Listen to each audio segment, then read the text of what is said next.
Hello everyone, मेरा नाम doctor Subhash Chhetri है।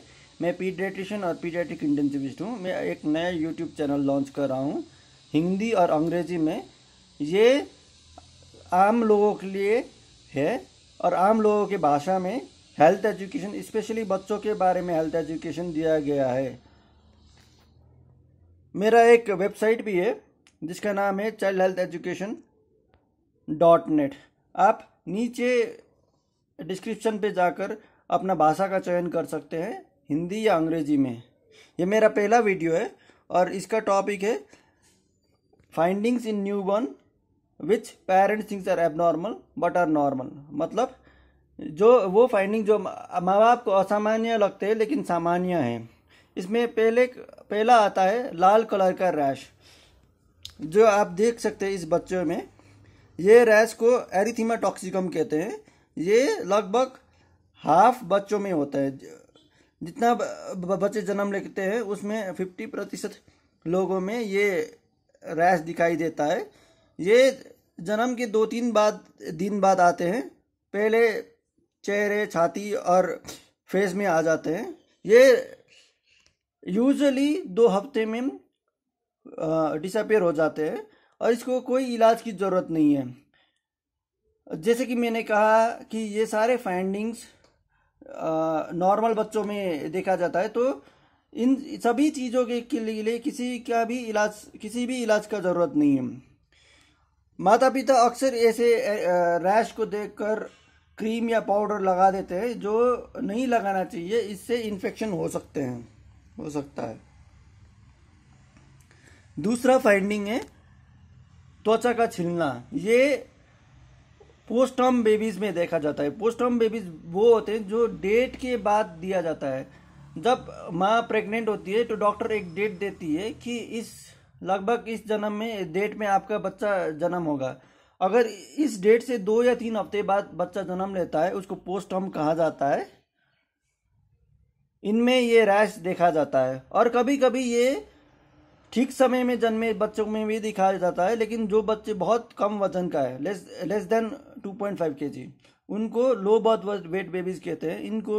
इनका भी त्वचा छिल सकता है। त्वचा का छिलना हालांकि कुछ दिनों में अपने आप ठीक हो जाता है, लेकिन अगर माँ बाप को बहुत परेशानी करती है तो आप तेल मालिश करके इसको कम किया जा सकता है। तीसरा फाइंडिंग है वाइट डॉट्स ऑन नोज। अब यहाँ पर दिख सकते हैं सफ़ेद छोटे छोटे डॉट से नाक में। इसको मीलिया कहा जाता है मेडिकल भाषा में।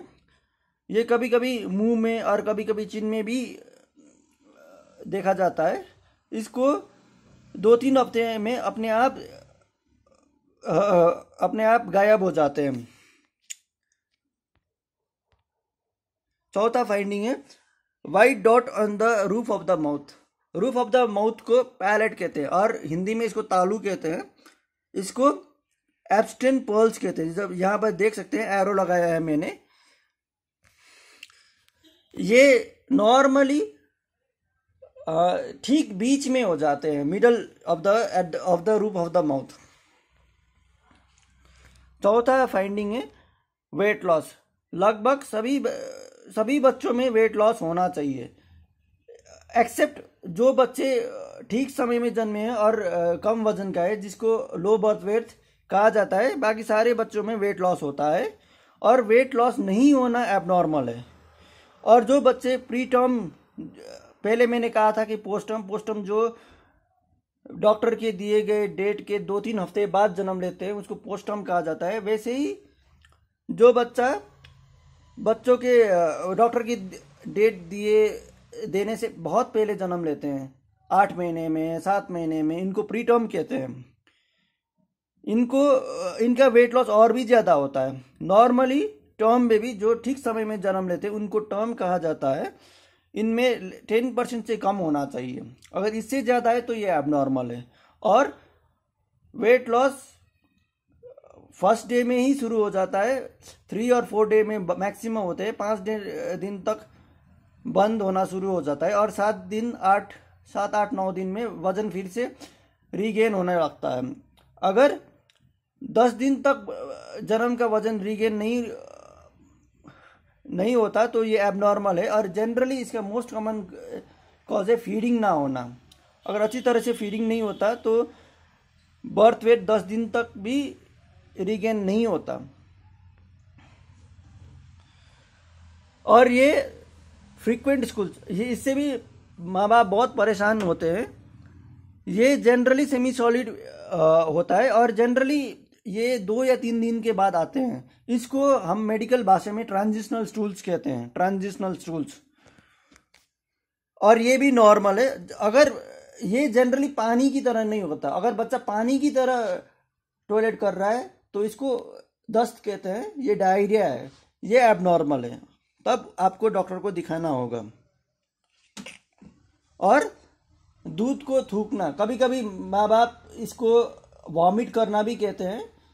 जनरली क्या होता है कि आप बच्चे को दूध देंगे, 10-15 मिनट बाद वो अपने आप थूक देते हैं या वॉमिट कर देते हैं। ये लगभग 60% बच्चों में होता है।